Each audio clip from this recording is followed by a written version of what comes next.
Chapter 4. Time Traveling. I told some of you last Thursday of the principles of the time machine and showed you the actual thing itself incomplete in the workshop. There it is now, a little travel-worn truly, and one of the ivory bars is cracked and a brass rail bent, but the rest of it's sound enough. I expected to finish it on Friday, but on Friday, when the putting together was nearly done, I found that one of the nickel bars was exactly 1 inch too short, and this I had to get remade so that the thing was not complete until this morning. It was at 10 o'clock today that the first of all time machines began its career. I gave it a last tap, tried all the screws again, put one more drop of oil on the quartz rod, and sat myself in the saddle. I suppose a suicide who holds a pistol to his skull feels much the same wonder at what will come next as I felt then. I took the starting lever in one hand and the stopping one in the other, pressed the first and almost immediately the second. It seemed to reel. I felt a nightmare sensation of falling, and looking round, I saw the laboratory exactly as before. Had anything happened? For a moment I suspected that my intellect had tricked me. Then I noted the clock. A moment before, as it seemed, it had stood at a minute or so past 10. Now it was nearly 3:30. I drew a breath, set my teeth, gripped the starting lever with both hands, and went off with a thud. The laboratory got hazy and went dark. Mrs. Watchett came in and walked, apparently without seeing me, towards the garden door. I suppose it took her a minute or so to traverse the place, but to me she seemed to shoot across the room like a rocket. I pressed the lever over to its extreme position. The night came like the turning out of a lamp, and in another moment came tomorrow. The laboratory grew faint and hazy, then fainter and even fainter. Tomorrow night came black, then day again, night again, day again, faster and faster still. An eddying murmur filled my ears, and a strange, dumb confusedness descended on my mind. I am afraid I cannot convey the peculiar sensations of time traveling. They are excessively unpleasant. There is a feeling exactly like that one has upon a switchback, of a helpless, headlong motion. I felt the same horrible anticipation, too, of an imminent smash. As I put on pace, night followed day like the flapping of a black wing. The dim suggestion of the laboratory seemed presently to fall away from me, and I saw the sun hopping swiftly across the sky, leaping at every minute, and every minute marking a day. I suppose the laboratory had been destroyed, and I had come into the open air. I had a dim impression of scaffolding, but I was already going too fast to be conscious of any moving things. The slowest snail that ever crawled dashed by too fast for me. The twinkling succession of darkness and light was excessively painful to the eye.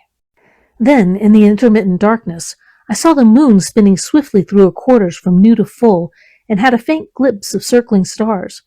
Presently, as I went, still gaining velocity, the palpitation of night and day merged into one continuous grayness. The sky took on a wonderful deepness of blue, a splendid luminous color like that of early twilight. The jerking sun became a streak of fire, a brilliant arch in space, the moon a fainter fluctuating band, and I could see nothing of the stars save now and then a brighter circle flickering in the blue. The landscape was misty and vague. I was still on the hillside upon which this house now stands, and the shoulder rose above me gray and dim. I saw trees growing and changing like puffs of vapor, now brown, now green. They grew, spread, shivered, and passed away. I saw huge buildings rise up faint and fair, and pass like dreams. The whole surface of the earth seemed changed, melting and flowing under my eyes.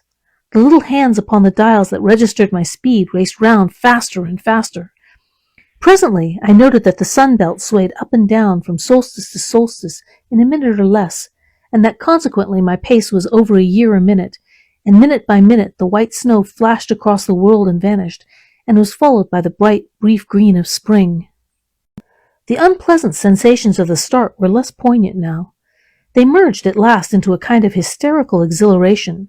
I remarked, indeed, a clumsy swaying of the machine for which I was unable to account, but my mind was too confused to attend to it, so with a kind of madness growing upon me, I flung myself into futurity. At first I scarce thought of stopping, scarce thought of anything but these new sensations. But presently a fresh series of impressions grew up in my mind, a certain curiosity, and therewith a certain dread, until at last they took complete possession of me. What strange developments of humanity, What wonderful advances upon our rudimentary civilization, I thought, might not appear when I came to look nearly into the dim, elusive world that raced and fluctuated before my eyes. I saw great and splendid architecture rising about me, more massive than any buildings of our own time, and yet, as it seemed, built of glimmer and mist. I saw a richer green flow up the hillside and remain there without any wintry intermission. Even through the veil of my confusion, the earth seemed very fair, and so my mind came round to the business of stopping. The peculiar risk lay in the possibility of my finding some substance in the space which I or the machine occupied. So long as I travelled at a high velocity through time, this scarcely mattered. I was, so to speak, attenuated. I was slipping like a vapor through the interstices of intervening substances. But to come to a stop involved the jamming of myself, molecule by molecule, into whatever lay in my way, meant bringing my atoms into such intimate contact with those of the obstacle that a profound chemical reaction, possibly a far-reaching explosion, would result and blow myself and my apparatus out of all possible dimensions into the unknown. This possibility had occurred to me again and again while I was making the machine, but then I had cheerfully accepted it as an unavoidable risk, one of the risks a man has got to take. Now the risk was inevitable, and I no longer saw it in the same cheerful light. The fact is that, insensibly, the absolute strangeness of everything, the sickly jarring and swaying of the machine, above all, the feeling of prolonged falling, had absolutely upset my nerves. I told myself that I could never stop, and with a gust of petulance I resolved to stop forthwith. Like an impatient fool, I lugged over the lever, and incontinently the thing went reeling over, and I was flung headlong through the air. There was the sound of a clap of thunder in my ears. I may have been stunned for a moment. A pitiless hail was hissing round me, and I was sitting on soft turf in front of the overset machine. Everything seemed grey, but presently I remarked that the confusion in my ears was gone. I looked round me. I was on what seemed to be a little lawn in a garden, surrounded by rhododendron bushes, and I noticed that their mauve and purple blossoms were dropping in a shower under the beating of the hailstones. The rebounding, dancing hail hung in a little cloud over the machine and drove along the ground like smoke. In a moment I was wet to the skin. "Fine hospitality," said I, "to a man who has travelled innumerable years to see you." Presently I thought what a fool I was to get wet. I stood up and looked round me. A colossal figure, carved apparently in some white stone, loomed indistinctly beyond the rhododendrons through the hazy downpour, but all else of the world was invisible. My sensations would be hard to describe. As the columns of hail grew thinner, I saw the white figure more distinctly. It was very large, for a silver birch tree touched its shoulder. It was of white marble and shaped something like a winged sphinx, but the wings, instead of being carried vertically at the sides, were spread so that it seemed to hover. The pedestal, it appeared to me, was of bronze and was thick with verdigris. It chanced that the face was towards me, the sightless eyes seemed to watch me. There was the faint shadow of a smile on the lips. It was greatly weather-worn, and that imparted an unpleasant suggestion of disease. I stood looking at it for a little space. Half a minute, perhaps, or half an hour. It seemed to advance and to recede as the hail drove before it denser or thinner. At last I tore my eyes from it for a moment, and saw that the hail curtain had worn threadbare, and that the sky was lightening with the promise of the sun. I looked up again at the crouching white shape, and the full temerity of my voyage came suddenly upon me. What might appear when the hazy curtain was altogether withdrawn? What might not have happened to men? What if cruelty had grown into a common passion? What if in this interval the race had lost its manliness and had developed into something inhuman, unsympathetic, and overwhelmingly powerful? I might seem some old-world savage animal, only the more dreadful and disgusting for a common likeness, a foul creature to be incontinently slain. Already I saw other vast shapes, huge buildings with intricate parapets and tall columns, with the wooded hillside dimly creeping in upon me through the lessening storm. I was seized with a panic fear.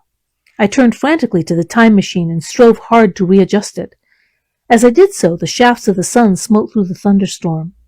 The great downpour was swept aside and vanished like the trailing garments of a ghost.